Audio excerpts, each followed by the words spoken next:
ক্যাফেতে গিয়েছিলাম। আর ক্যাফেতে ঢোকার প্রথমেই তোমরা পেয়ে যাবা এই সুন্দর দোলনাটা, আর এখানে শ্যানন লেখা আছে, এই সুন্দর সুন্দর গাছগুলা। এখানে কিন্তু অনেকগুলা ফটো বুথ আছে, যেটা দেখে তোমরা ছবি না তুলে পারবাই না। আসলে আমার সেদিন কোনো ক্যামেরাম্যান ছিল না, ক্যামেরাম্যান বলতে একমাত্র আরিয়ানই ছিল, তো ও তো তেমন কোনো ছবি তুলতে পারে না। যাই হোক, আমরা এসে অর্ডার দেওয়া শুরু করলাম। আমার একটা ফ্রেন্ডকেও আমি বলেছি আসতে, বাট ও অনেক লেট করতেছে, এ কারণে আমরা চিন্তা করলাম অর্ডারটা দিয়ে ফেলি, দেন ও আমাদের সাথে জয়েন করবে। আর বাবু বলতেছিল সে প্লে জোনে যেতে চায়। আমি বলছিলাম এই টাইমে প্লে জোনে যাওয়ার কোনো দরকার নেই, আমরা খুবই ব্যস্ত, আমরা খাওয়া দাওয়া করেই চলে যাব। আসলে খাওয়ার কোনো ইচ্ছা ছিল না, কিন্তু আমার বাপজান না খেয়ে আসবে না, তার চিকেন ফ্রাই ফালুদা না খেয়ে সে বাসায় যাবে না। যাই হোক, আমরা দেন চলে গেলাম অর্ডার দিয়ে প্লে জোনে। আর প্লে জোনে টিকিট নিয়েছিল 20 টাকা। এখানে অনেক বাচ্চারা খেলাধুলা করতেছে। তোমাদের যাদের বেবি আছে তাদের জন্য একটা প্লাস পয়েন্ট, তোমরা বাচ্চাকে নিয়ে এসে এখানে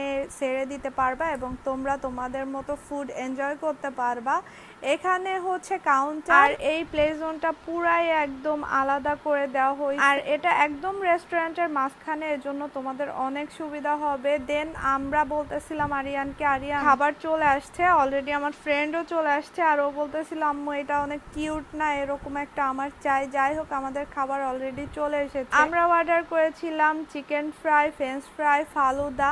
তো খাবার ভালোই ছিল, চিকেন ফ্রাই, ফ্রেঞ্চ ফ্রাই, আর আমরা চিকেন ফ্রাই 2টা অর্ডার করেছিলাম ফার্স্টে। পরে আমরা চিন্তা করলাম 2টা আমাদের হবে না, যেহেতু আমরা 3 জন মানুষ, আমরা পরে আরো 2টা অর্ডার করেছিলাম আর আরো 2টা নিয়েছি 120 টাকা। ফার্স্টে আমরা পে করেছিলাম 790 টাকা, আর পরে আমরা পে করেছিলাম 120 টাকা। আর এর মধ্যে কিন্তু তোমাদের পানি, কোক এগুলো ইনক্লুডেড ছিল না, আমি পানি আর কোকটা পরেই নিয়েছি। যাই হোক, আমাদের খাওয়া দাওয়া শেষ, যেহেতু আজকে আমরা অনেক ব্যস্ত। তো তোমরা আবার বলবা আপু আমাদের কেন তুমি বলো না জায়গাটা কোথায়, তুমি প্রপার লোকেশন কেন দাও? এটা হচ্ছে খুলনা রূপসাঘাটে আসলেই পেয়ে